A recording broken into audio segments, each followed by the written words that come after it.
अगस्त 2025 लाल किले की प्राचीर से प्रधानमंत्री नरेंद्र मोदी ने अवैध घुसपैठ के खिलाफ निर्णायक लड़ाई का ऐलान किया था और अब गृह मंत्री अमित शाह ने उस घोषणा को जमीन पर उतारने की शुरुआत कर दी। 26 मई 2026 अमित शाह ने एक हाई लेवल कमेटी के गठन का ऐलान किया। मैं सुरक्षा बल के कार्यक्रम में आया हूं, तब घुसपैठ पर भी बात करना चाहता हूं। भारत सरकार ने ये तय किया है कि हम न केवल घुसपैठ को रोकेंगे, एक एक घुसपैठिए को चुन चुन कर देश के बाहर निकालेंगे और हमारी जनसांख्यिकी में कृत्रिम बदलाव नहीं होने देंगे। ये जो जनसांख्यिकी का बदलाव करने का षड्यंत्र है, इसको सीमा सुरक्षा बल ने रोकना है। एक ऐसी कमेटी जो देश में हो रहा असामान्य जनसंख्या परिवर्तन और अवैध घुसपैठ के प्रभावों का वैज्ञानिक अध्ययन करेगी। इस कमेटी को कमान सौंपी गई है सुप्रीम कोर्ट के पूर्व न्यायाधीश जस्टिस प्रकाश प्रभाकर नावलेकर को।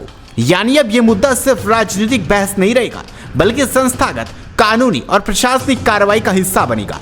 ये कमेटी देश के अलग अलग राज्यों और जिलों में हो रहे असामान्य जनसंख्या परिवर्तन का अध्ययन करेगी।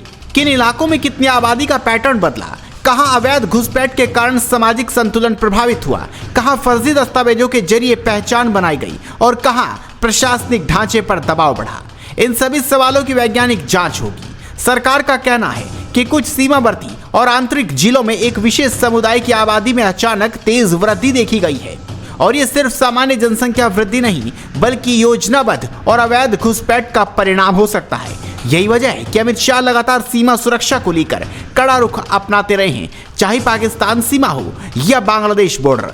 अमित शाह ने साफ कहा है, भारत की जनसांख्यिकी बदलने की हर कोशिश को नाकाम किया जाएगा, क्योंकि घुसपैठ अब सिर्फ सीमा पार आने तक सीमित नहीं। ये नेटवर्क फर्जी आधार कार्ड बनाते हैं, फर्जी राशन कार्ड तैयार करते हैं, नकली पहचान के जरिए सरकारी योजनाओं में घुस जाते हैं और धीरे धीरे स्थायी मौजूदगी बना लेते हैं। यानी सिर्फ अवैध माइग्रेशन नहीं, बल्कि राष्ट्रीय सुरक्षा और प्रशासनिक स्थिरता की चुनौती है। मोदी सरकार का मानना है कि अगर समय रहते कार्रवाई नहीं हुई तो इसका असर स्थानीय संसाधनों, रोजगार, भूमि, आवास और सामाजिक संतुलन पर पड़ सकता है। इसलिए अब घुसपैठ के खिलाफ लड़ाई को एक लॉन्ग टर्म गवर्नेंस मिशन बनाया जा रहा है। जिला स्तर पर निगरानी होगी, डेटा आधारित विश्लेषण होगा, वेरिफिकेशन सिस्टम मजबूत किए जाएंगे और केंद्र व राज्यों के बीच समन्वय बढ़ाया जाएगा। सरकार का संदेश बिल्कुल स्पष्ट है, भारत की सुरक्षा से समझौता नहीं होगा, फर्जी पहचान नेटवर्क नहीं चलेंगे और देश की जनसांख्यिकी को बदलने की हर कोशिश का जवाब मिलेगा।